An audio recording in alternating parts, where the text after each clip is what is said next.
Hey guys, we're going to start this. Hey guys, sorry, I always start talking too early.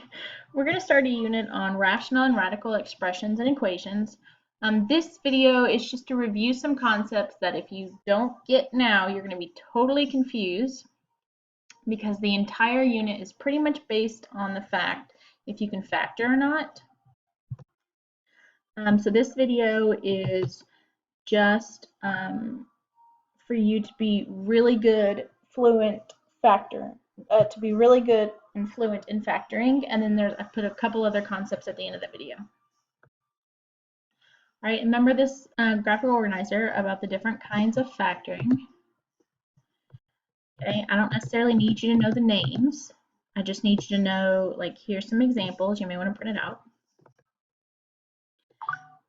All right, let me get my little marker.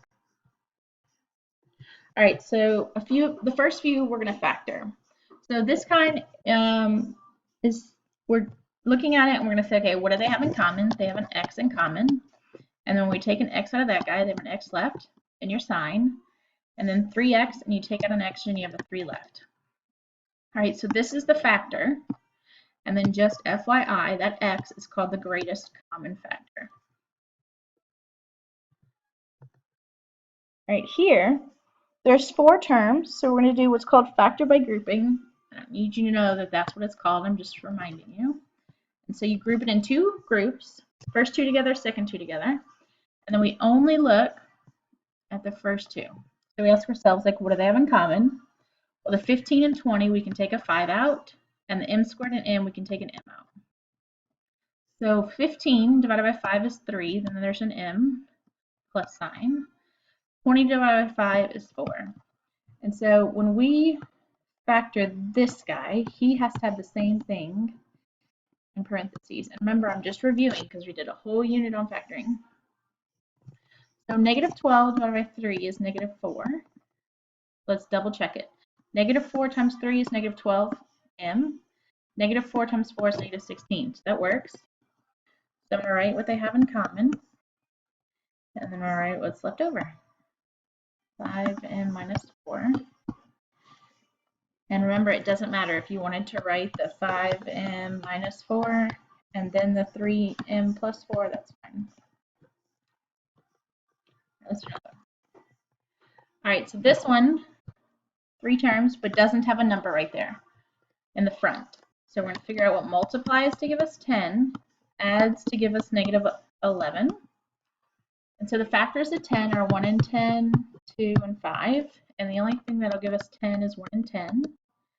And then 11 is negative, so that's both of them. Double check. Negative 1 times negative 10 is 10. Negative 1 plus negative 10 is negative 11. And so there's no number right there in front. So we're just going to write z minus 1. Oops.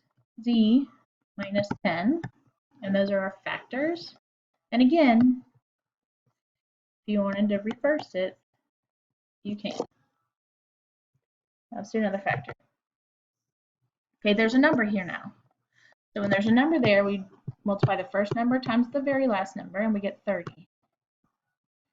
So I'm going to figure out what multiplies to give us 30. Excuse me, adds to give us 11. And that's 5 and 6. And so since there's a number here, we will not, don't do this, k plus 5, k plus 6. You can't just go ahead and write the factor when there's a number right there. You can't do that. Don't do that. All right, so we're going to go 3k squared plus 5k, and I got the 5 from right here, plus 6k, and I got the 6 from this guy. And notice 5 plus 6 is 11. What we're really doing is we're splitting up that middle term. It's like it's getting divorced, and part of your stuff goes with mom, part of stuff goes with the dad. It's like a really sad example, sorry. Okay. All right, so then we have 4 terms now, and we're going to split it up into 2 groups. So 3 and 5, nothing can come out, but a k can come out. They both have a k. So we have a 3k, your sign, and then a 5. So this has to be 3k and a 5. And so 6 divided by 3 is 2, and they're both signs. Let's check it. 2 times 3 is 6, 2 times 5 is 10. We have k plus 2, 3k plus 5, and that's your factors. Let's go another one. All right, this one's kind of hard, but we can do it. All right, y to the fourth. When we take the square root, we get y squared. 625, when we take the square root, we get 25. And then one's plus and one's minus. So this is like the difference of two squares, but it's a little harder because there's a 4. All right, so y squared plus 25, it's prime, can't do anything. But this y squared minus 25, he can break up again. We can do y minus 5, y plus 5. And then don't write the word prime. Write this guy. All right, so this factors this guy right here. Those are the factors.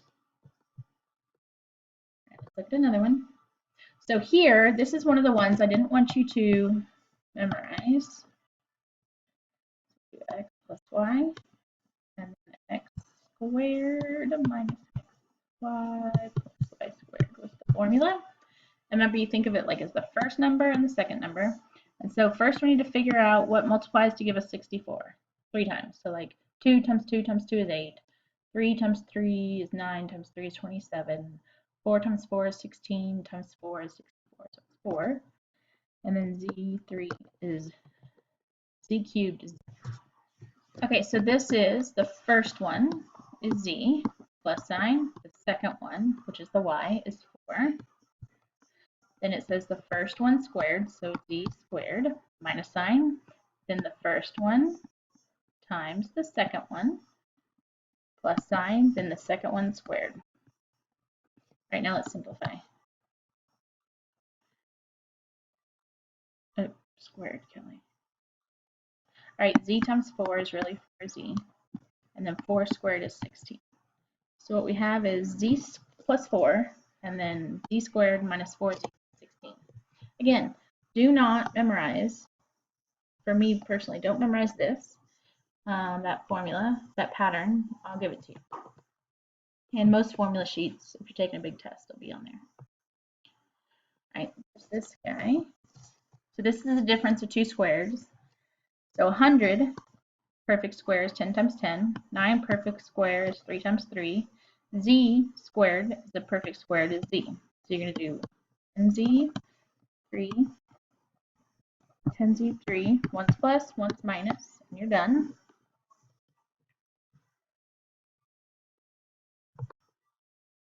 Right here, also note, so we can, if we wanted to, do 25 times 9 and then go through that crazy long process. Or if you recognize that 25 is a perfect square, a squared is a perfect square, 9 is a perfect square, and b squared is a perfect square.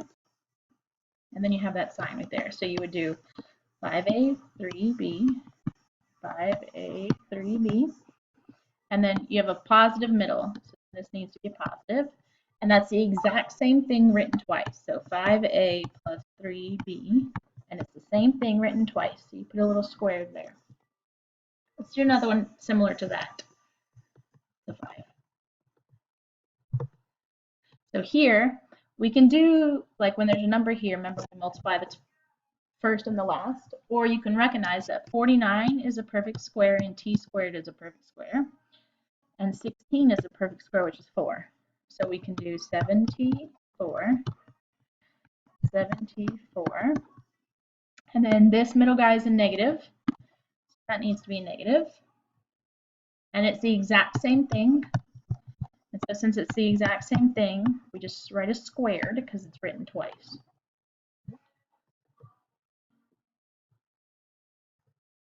All right, so now I want to solve. We did a whole bunch of factoring, now we solve. And the difference between these guys, there's no equal sign. Here now we have an equal sign. And when there's an equal sign and you have two different kinds, the same variable, but one's like a squared and one's a regular, like the t squared and the t, you need this to equal 0 so that you can factor. All right, so I need to move this 5 right here. So when I move that 5, that cancels, and it just happens that that also cancels. So we have t squared minus 7t equals, and then 5 minus 5, that's 0. So now We made it equal 0. Now we need a factor. T squared and 7t, they both have a t in common. So t squared, you take out a t, you have 1 t left over. Then you keep your sign, then you have a 7. All right, and then we set factors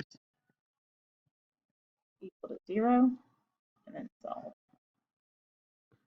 All right, 1, 2, 3, 4. Okay, so we set it equal to 0. Check. We factored it. Check. Now we're going to set the factors equal to 0. So t equals 0. E minus 7 equals 0. Check. Set factors equal to 0. Check. And then we solve each. So this one's solved. And then this guy, we're going to add 7 to both sides. So we get t equals 7. All right, notice there's a t squared there. That means there's going to be 2 answers. If there was a t cubed there, we'd have 3 answers. T4, 4 answers. If there was just like a t, we'd have 1 answer. It's all dependent on this exponent, the highest exponent, the degree. All right, let's do this guy. So we need to set it equal to 0. You always want the x squared, or the thing with the highest exponent, the highest degree, to be positive. So I'm going to move that 6x, and when I move him, he becomes negative. When I move that 27, he becomes negative. All right, there's nothing written right there. So I'm going to go multiplies to give me negative 27, adds to give me negative 6. So I get 9 and 3. 6 is negative, so 9 is negative, but let's double check. Negative 9 times 3, negative 27. Negative 9 plus 3, negative 6.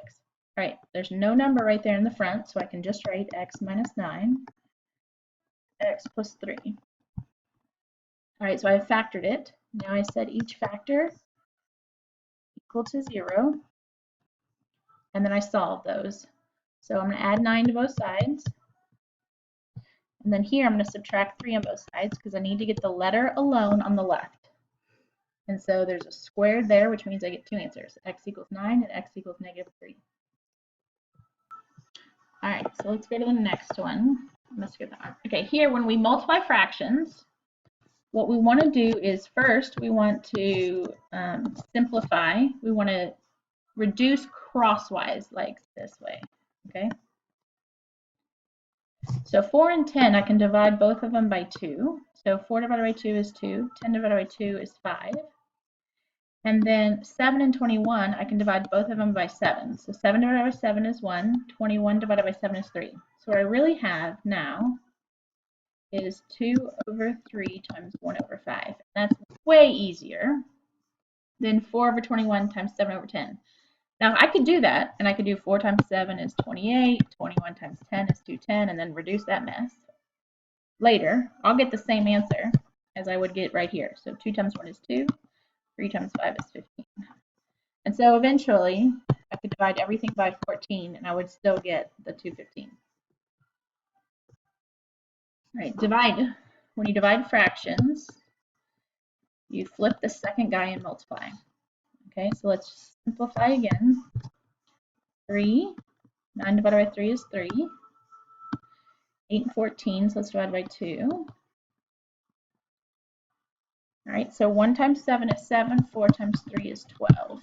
Okay, I'm just reviewing fractions. Okay, when you add or subtract fractions, you have to have a common denominator, and so that would be 15. And so he stays, he's already the same, but this guy has to be 15.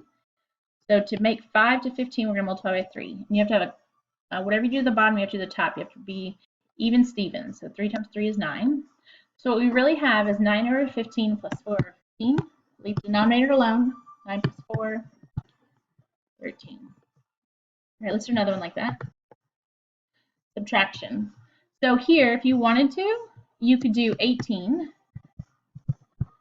Or you could do 9 times 6. You could do 54. I don't care which one you do. Okay, so we could do 9 times 9 times 6. I'm going to finish this problem in the next video, so hang on one second.